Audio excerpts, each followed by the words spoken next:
बिहारी लाल की मस्ती में रहो हमेशा। हिरण्यकश्यप से कहा मारू, शेर का पंजा एक बार पड़ जाए तो 1 किलो मांस तोड़ ले जाए। भगवान ने पहला पंजा हिरण्यकश्यप की जंघा पे मारा, चीख गया। फिर दर्द हो रहा, अगला पंजा फिर मारा और फिर परमात्मा को रोष आया।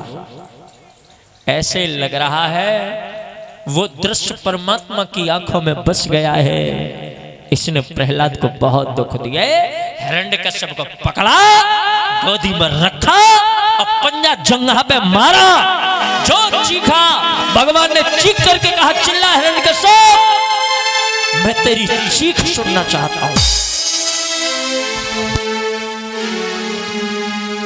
शरीर में मांस नहीं छोड़ा, हड्डी हड्डी रह गई, इसका उद्धार हो गया है। लेकिन भगवान हड्डियों को भी नहीं छोड़ रहे, तो देवताओं को डर हो गया। हिरण्यकश्यप तो मर गया, लेकिन भगवान का क्रोध शांत नहीं हो रहा है। कहीं पृथ्वी प्रलय कालीन समुद्र में न डूब जाए। शांत कौन करेगा? ब्रह्मा जी को ड्यूटी दी गई, आप शांत कर दो। ब्रह्मा बोले हाँ जोड़ता हूं, मैं नहीं जाऊंगा, नाराज ज्यादा है। शिव ने मना कर दिया। अच्छा, घर का अगर मुखिया नाराज हो जाए, घर का मालिक नाराज हो जाए, तो उसे कौन शांत कर सकता है? बताओ। घर का अगर मालिक नाराज हो जाए, उसे कौन शांत कर सकता है? बताओ यज्ञपति परीक्षित जी। मैन मालिक नाराज हो जाए तो कौन शांत करेगा? पत्नी। जाको नशा बिल्कुल ना उतर रहा हो, ज्यादा पिया हो, किसी के सामने न उतरे, पत्नी को बता दो 2 मिनट में उतार देगी। बैठी बैठी और कहा उतर जाओ या मैं उतारूं। उधर से बाजी, मैंने कहा कोई पी है?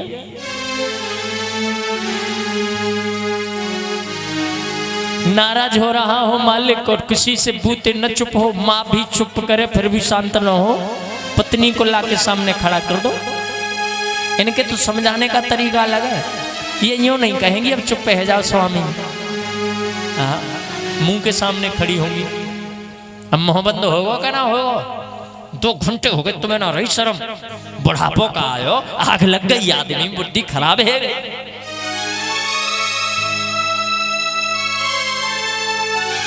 अरे तुमने मुझसे भी कुछ पूछा कि बस बोलना शुरू हो गई, मेरी गलती किया है, ऐसे था, चुप हो जाओ, तुम कमी ना पड़ रहे हो, बहुत दिन से देख रहे हैं, बालक में तो बर्दाश्त करता है ना, मोब गुस्सा होवे। बोले हम कुछ ना कह रहे, तुम्हें जो दिखे वो करो।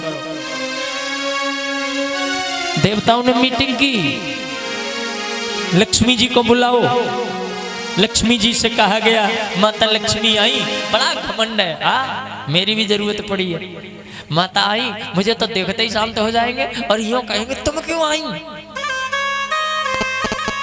लक्ष्मी जी पास में आई, परमात्मा विष्णु की तरफ देखा, लक्ष्मी जी ने कहा चल।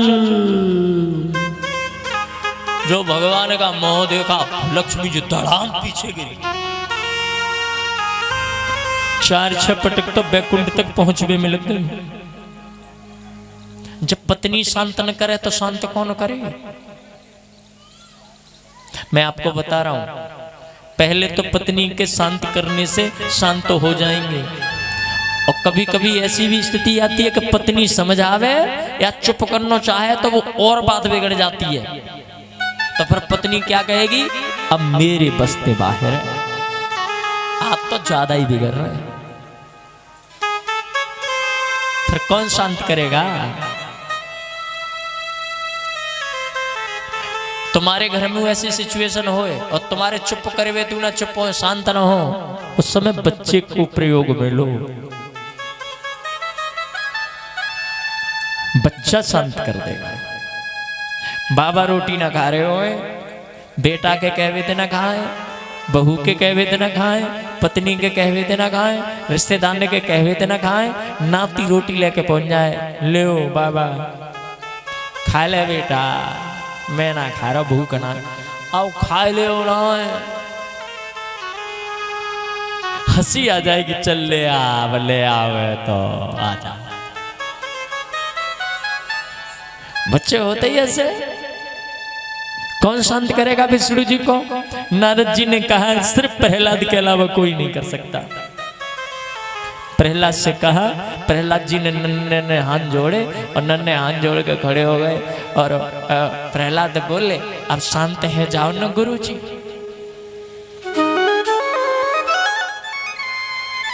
प्रहलाद को हाथ जोड़े भगवान ने देखा, हिरण्यकश्यप को फेंक दिया और मेरे भगवान रोए, गले लगा लिया प्रहलाद को,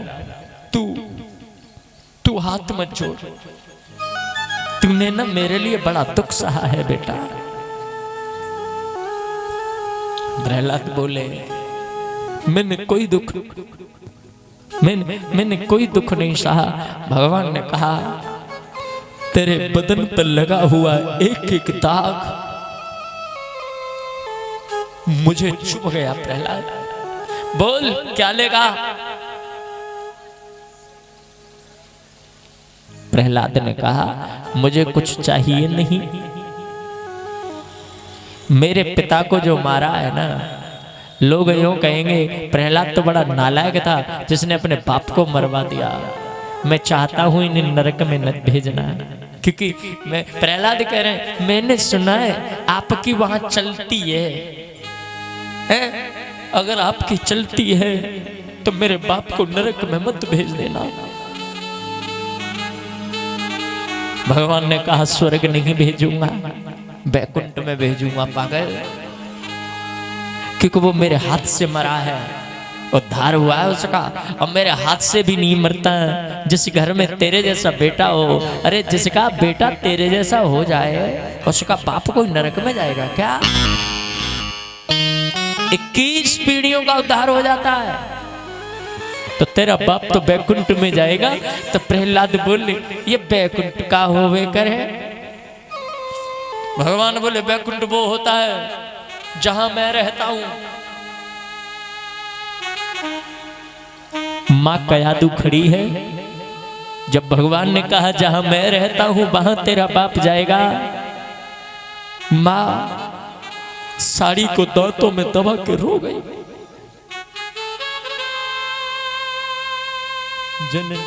जननी जने तो भक्त जन के दाता के शूर, नाही तो मैया बाजर काहे वृथा गमावनु। बेटा ऐसा हो।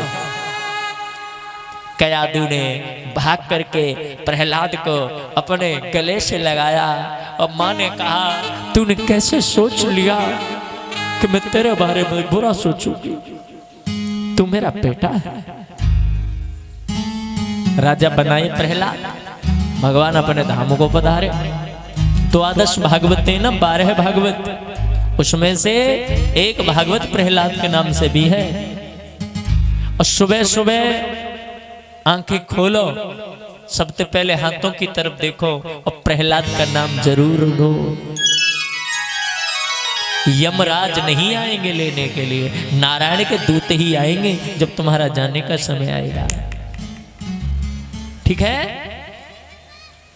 लेकिन तुम तो कब देखो तो होगे सवेरे सवेरे, तो चाय मिले तब उठे, ऐसे कचना होगा।